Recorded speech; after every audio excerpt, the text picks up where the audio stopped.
Bonjour, alors aujourd'hui, on va s'intéresser aux personnalités de type psychopathe et voir le lien avec les modèles de personnalité MBTI et le modèle de personnalité Big Five.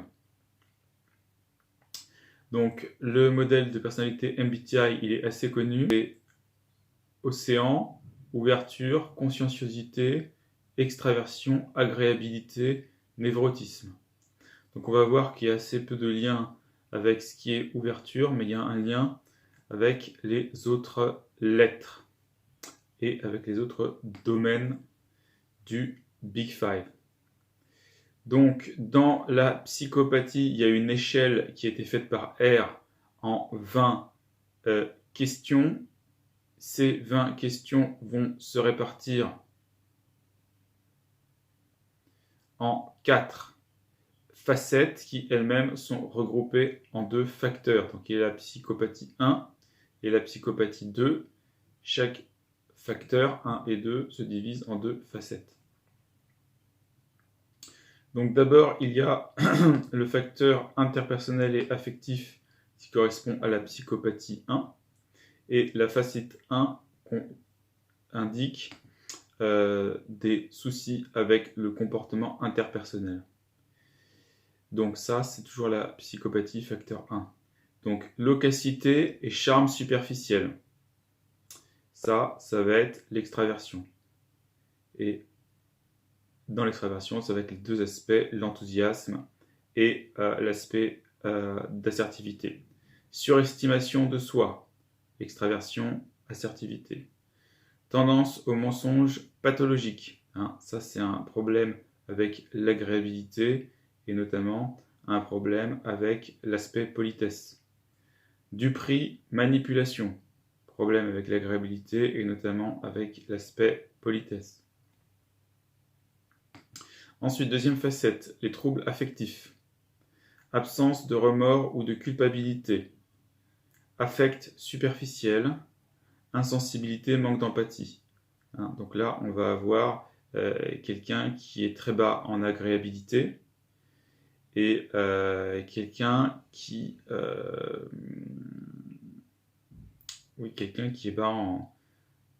bas en agréabilité et donc qui effectivement affect superficiel, on pourrait ajouter bas en névrotisme.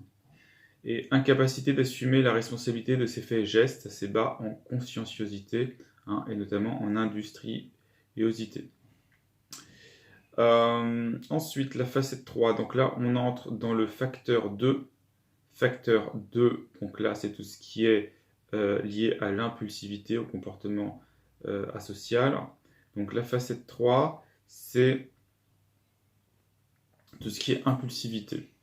Donc besoin de stimulation, tendance à s'ennuyer, donc ça c'est l'extraversion. Tendance au parasitisme, ça c'est une faible agréabilité.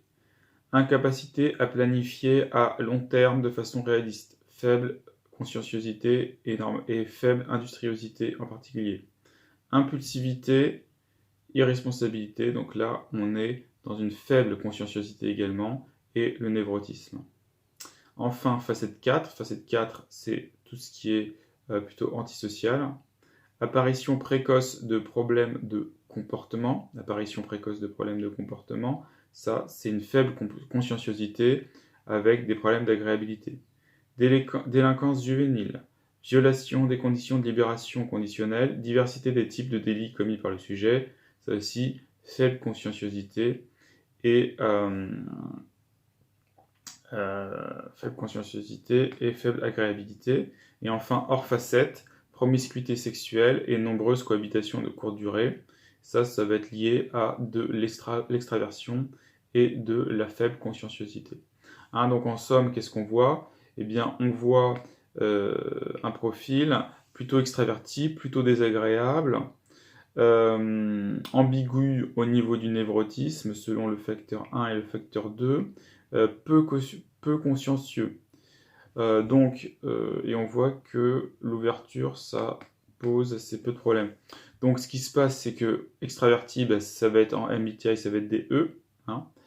N ou S, bah, ça ne va pas être concerné, ça c'est plutôt l'aspect ouverture. Désagréabilité, ça va être surtout des T. Et puis pour ce qui est du facteur 2, c'est-à-dire tout ce qui est impulsivité, ça va être du P. Hein, donc on va avoir des profils surtout ESTP et ENTP. Et pour le facteur 1, on peut avoir aussi des ESTJ et ENTJ. Hein, donc en gros, les psychopathes, c'est plutôt des ET. Et puis ça va être en particulier des ETP, si on veut inclure la facette 2. Si on veut faire le lien avec la triade noire et la triade noire vulnérable, le facteur 1, ça va être plutôt tout ce qui est la triade noire, et le facteur 2, ça va être plutôt la triade noire vulnérable, hein, avec des aspects qui peuvent aller avec de borderline, les aspects, donc on a dit borderline, des aspects donc névrotiques, des aspects de narcissisme vulnérable. Voilà, c'est tout pour aujourd'hui.